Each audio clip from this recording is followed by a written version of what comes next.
Alors, on continue avec notre exploration des arcanes majeures du tarot au travers du sujet, on va dire, de un présent. C'est quoi un présent? C'est quoi un cadeau selon chacun? Alors, c'est la force qui a envie de s'exprimer, de nous dire un petit peu ce qu'il en est depuis sa fenêtre, vu depuis sa fenêtre. C'est quoi un cadeau? Alors,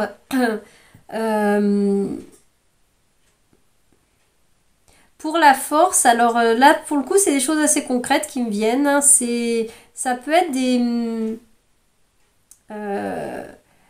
très épicuriens d'une certaine façon. Hein. Là, on fait plaisir au ventre, quelque chose qui nous plaît aux tripes d'une certaine façon, très instinctive. On n'est pas tant dans des considérations de nourrir l'esprit, le spirituel. Enfin, je ne dis pas que la carte de la force ne parle pas du tout de ça, bien au contraire. Mais là, pour le coup, ce qui me vient en termes de cadeau, c'est quelque chose qui se relie vraiment au corps. Pour le coup, ça pourrait être, par exemple, des soins, du massage. Ça pourrait être du sport, si ça plaît à certains. Je veux dire, une expérience en mouvement, aller faire une rando.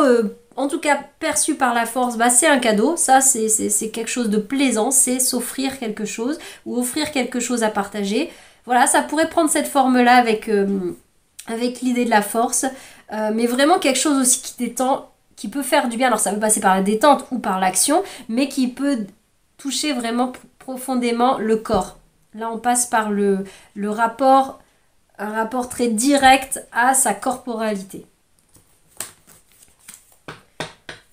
Alors, la force, au niveau de un cadeau. Qu'est-ce que c'est un cadeau selon la force? Où est-ce qu'elle veut nous emmener? Alors, la force, qu'est-ce qu'elle veut nous dire?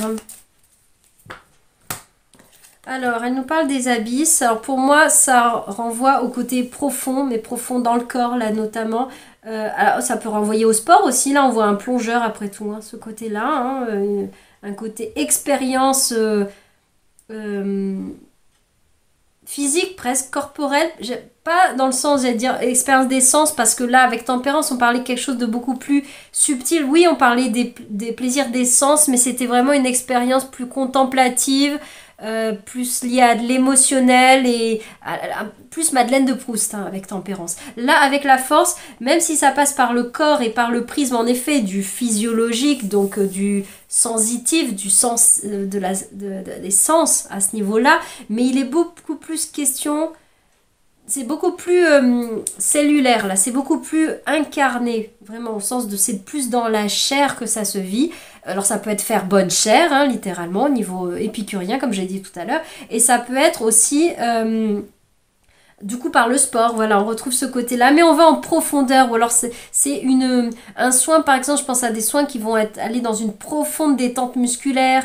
Ou alors, peut-être même d'aller...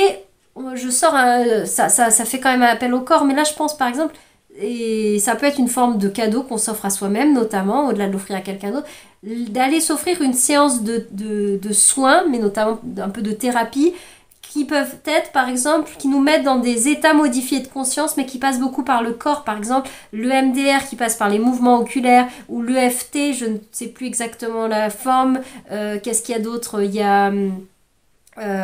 la programmation neurolinguistique, ces choses-là qui viennent vraiment par le biais du corps connecter à des abysses, à des profondeurs de notre être, que ce soit dans l'inconscient ou dans les charges émotionnelles, et on va aller toucher des choses plus profondes que ce qui est accessible à notre conscience, au niveau d'accès de notre partie consciente. Là, par ce mécanisme ces techniques différentes ou d'hypnose peut-être aussi, voilà, on peut parler de ça, où on va connecter à des choses plus profondes, ça nous permet d'aller accéder à faire remonter à la surface justement, voilà, ce qui a besoin de l'être.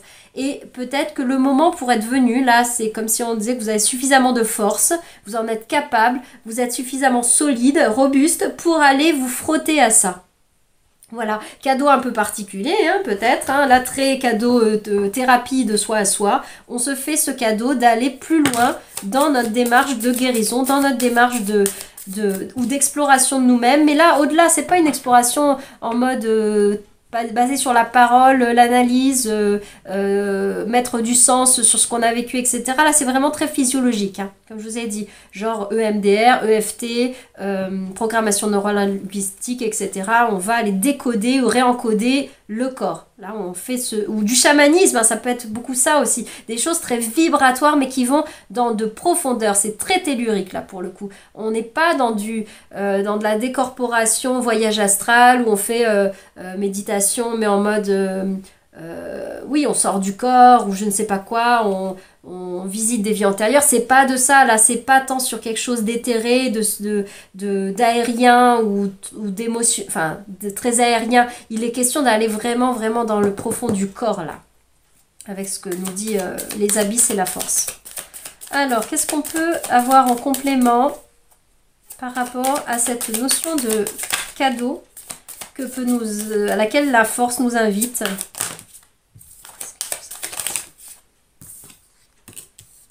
Mon histoire. Derrière l'arc-en-ciel. Là, les cartes, elles viennent pour moi dire qu'il y a quelque chose à creuser. C'est pas une injonction, hein, mais peut-être que c'est le moment, c'est le timing, c'est le présent. C'est ça, le cadeau, le présent du présent, de votre présent. C'est peut-être d'aller se frotter à aller voir en profondeur, déconstruire peut-être des choses par rapport à votre histoire, notamment à votre... l'héritage familial et peut-être même les mémoires cellulaires qui viennent peut-être du transgénérationnel ou de vous, votre positionnement dans la famille, votre histoire personnelle depuis l'enfance et tout ce qui a été engrammé, encodé en soi, dans les profondeurs de notre être, dans nos mémoires cellulaires, dans notre corps typiquement, et donc d'aller... les explorer, comme on va explorer les profondeurs sous-marines, et d'aller les mettre en lumière, les mettre en perspective, non pas par de l'analyse, hein, je le répète, mais par des processus qui permettent d'aller connecter ça, déprogrammer, reprogrammer, accueillir la blessure et reprogrammer autrement. Par exemple, comme on peut le faire avec le MDR. Bon, voilà, c'est quelque chose que j'ai pratiqué, donc ça... Je reviens à cet exemple-là, parce que les autres, je les connais vaguement, mais je ne les ai pas particulièrement expérimentés à titre personnel. Donc j'en parle de façon plus conceptuelle un petit peu, si on peut dire, moins expérimentée. Voilà, donc je pense à ça, à ce côté-là. Et là, derrière l'arc-en-ciel, c'est aussi l'idée d'aller oser aller voir ce qui se cache derrière les nuages, ce qui se cache dans le noir, dans les profondeurs. Et oui, ça fait peur, ça va pas forcément être tout confort, ça va remuer des choses, mais derrière, qu'est-ce qu'il y a? Eh bien, il y a l'arc-en-ciel. Parce que quand il y a de la pluie, le soleil n'est jamais vraiment bien loin. En tout cas, si les rayons du soleil, n'importe quel prisme de lumière peut parvenir à ce moment-là, et qu'il y a, oui, de la pluie symboliquement de l'émotionnel, de l'enfoui, une forme de tristesse d'une certaine façon, en tout cas de l'émotion, eh bien, de l'émotion plus de la lumière, donc de la lumière conscience et de l'émotion, ça fait quoi? Ça fait un arc-en-ciel, ça fait quelque chose de très beau, c'est le signe aussi de guérison, de résilience, ça met de la beauté, ça met de la douceur, ça vient harmoniser, ça vient embellir et ça donne une touche d'espoir, hein. L'arc-en-ciel, ça nous fait rêver quand même, c'est beau, ça vient nous montrer le beau dans la nature. Dans ce monde, ça peut nous emmener dans des strates plus spirituelles, même si c'est aussi, j'ai envie de dire, qu'un phénomène météorologique. Mais ça nous emmène tellement plus loin dans ce que ça nous renvoie, dans ce que ça nous fait intérieurement lorsqu'on voit un arc-en-ciel. Ça, c'est le cadeau, le joyau qui découlera de ce processus si vous avez le courage de vous retrousser les manches pour aller éventuellement investiguer en vous sur votre, enfin pas chez les autres, hein, mais en vous par le prisme de votre histoire et peut-être de vos interactions avec les protagonistes de votre famille ou de votre histoire de vie, les ex-conjoints, parents, enfants, fratries, etc., anciens patrons, actuels, peu importe, amis, machin, tout ça. Mais par rapport à vous, pas d'aller travailler sur l'autre, d'aller travailler sur soi, hein, c'est soi-même, ce sont ses propres entrailles que la force, elle prend en main. C'est c'est intérieur, ce lion il est intérieur, hein, c'est pas un lion qu'elle enjambe tant que ça, c'est un animal symboliquement qui sort de ses tripes, de ses entrailles, c'est ça qu'elle va dompter, c'est ça qu'elle va rencontrer et avec qui elle va aller faire alliance, non pas par domination, mais par un mouvement de maîtrise, on fait corps avec, on fait alliance avec cette part de nous qui du coup n'a plus besoin d'être en résistance, en réaction. Je repense au cerveau reptilien dont j'ai parlé sur d'autres tirages, d'autres arcanes, mais là ça revient aussi un peu à ça, ce protecteur, ces instincts primitifs d'autopréservation, ils auront moins besoin d'être sur les dents, d'être à cran comme une bête féroce, enfin en tout cas comme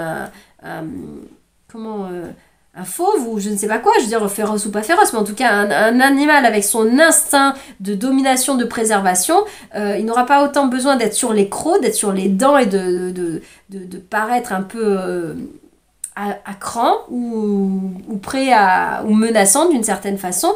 Lorsque l'alliance a été faite, du coup ça devient un allié et on réharmonise la part de soi et il n'y en a plus autant de dichotomie, il n'y a plus autant de séparation entre ces deux mêmes parts de nous-mêmes en fait. Il y a une réintégration. Voilà, d'où l'arc-en-ciel qui, de deux éléments météorologiques distincts, la lumière et la pluie, crée une nouvelle entité arc-en-ciel en fait, qui fait alliance de tout ça et qui rend les choses différentes et belles notamment. Voilà ce que la force m'évoquait là avec ces cartes-là. Je vous laisse pour ce tirage et je vous dis à bientôt pour d'autres explorations, d'autres arcanes.